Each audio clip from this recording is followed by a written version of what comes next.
My favorite advice for animators who want to be animators is observe and caricature. Okay?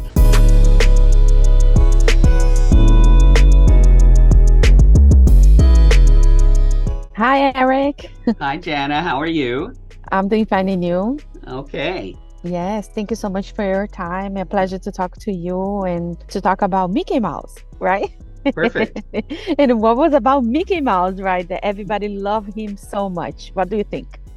You know, I think we can all relate to Mickey. I think that's the thing that is so universal about him amongst many things, but Mickey's shortcomings are our shortcomings. Mickey's triumphs are our triumphs. And he is kind of an every mouse for everybody on this planet. I can't think of somebody who doesn't know Mickey Mouse. He is just everywhere, and everybody has usually a pretty warm feeling towards him because they remember, first being captivated by him when they were very young. Yes, yeah, that's true. I remember like when I was little, Mickey Mouse was already part of my life and now that I got married, I have a kid, and then it's part of his life and it's part of, I know that it's gonna keep going for Mhm. generations and generations. So, yes.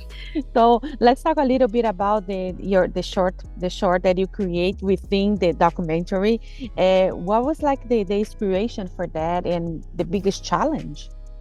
Well, first of all, it was great that we had a chance to do it. And I credit Amy Astley with kind of getting that ball rolling, and Jeff Malmberg, the director, who was all for it and really wanted to do it. And the inspiration for animators of my generation, and I'm also talking about Mark Hand and Randy Haycock, who animated on it, you know, it's a big deal to animate Mickey Mouse. This is in if it were live action, this would be like directing Laurence Olivier. This is a big deal for us to animate Mickey Mouse and get it right. So we really wanted to take Mickey back through all of his greatest hits and celebrate his iconic moments, in a way that was very true to each style of each era that he was in. And he did go through design changes, behavior changes, and all sorts of things over his very, very long and illustrious life.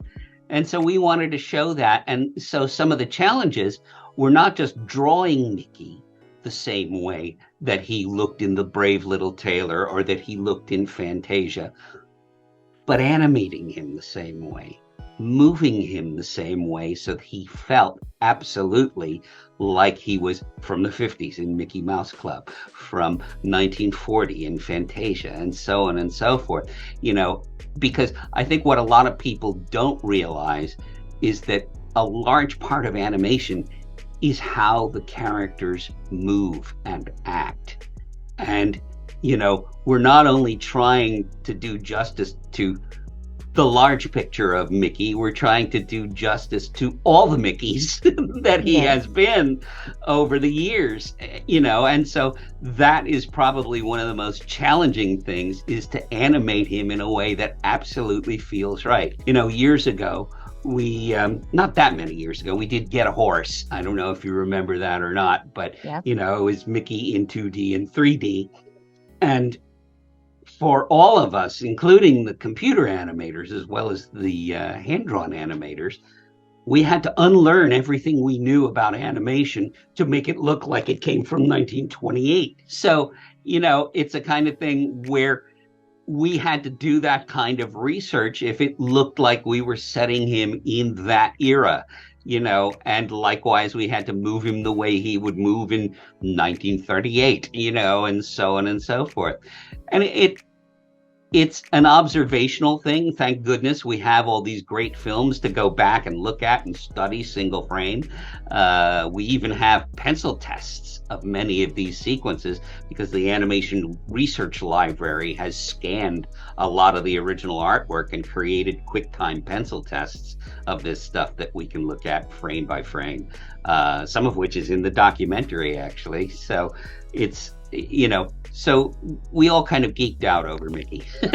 Yes, I know. I know. Me too. We love Mickey, and we love the ears and everything that he does. The Of course there is some stuff that people think are controversial, but I don't agree. I love him so much, and I want to keep seeing him all the time. Do you have like a favorite era or a favorite Mickey Mickey? I absolutely do. Um, my favorite Mickeys are from 1941. Okay, I'm really specific. And when I work with the animators, I say, I don't just want a 40s Mickey, I want a 1941 Mickey.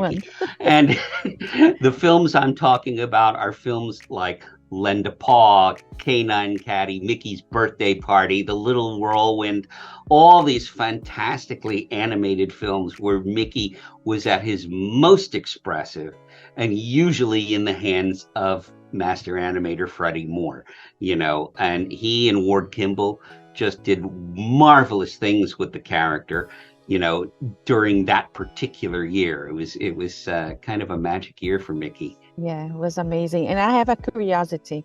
How many shirts with the Mickey face you have it in your closet? I have lost count.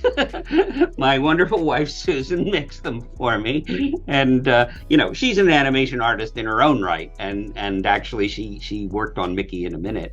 But it's the kind of thing where she does this for me because she's a very nice person. Yes, it's amazing. So you also did Genie, which is a lover beloved character, and like, what do you see like next for you and for the Disney animation? Well, I'm working on a project right now that's a big project that is part of the upcoming 100-year celebration of the studio, and I can't tell you anything more than that. But something. it will involve a lot of hand-drawn animation, which makes me very happy.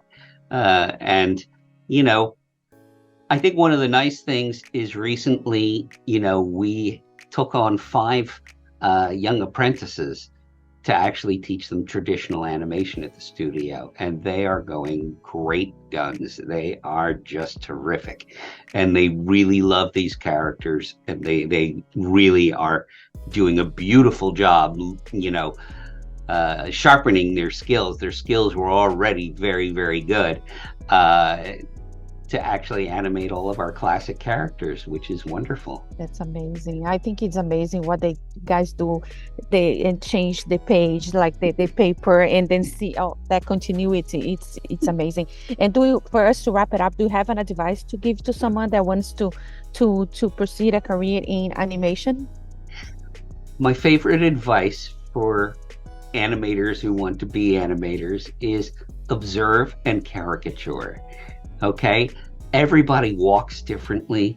Every creature moves differently. They each have their own way of expressing their personality through movement. And when I say caricature, I don't mean exaggerate it. I mean boil it down to its essence. I mean make it so clear and dynamic that everybody from age 6 to 96 can understand it and read it. And that's one thing that's great about Mickey. Mickey, aside from his voice, Mickey is a great pantomime character. He could be so expressive with his body, with his attitudes, with his facial expressions. And that's what animation's all about. It's amazing. Eric, this is the time that I have with you. It's a pleasure to meet you and to talk to someone that's been drawing these characters for such a long time. Thank you so much for your time. My pleasure. Nice to talk with you. Bye-bye. Bye. If you like this video, don't forget to comment, to like, and subscribe to our channel right here.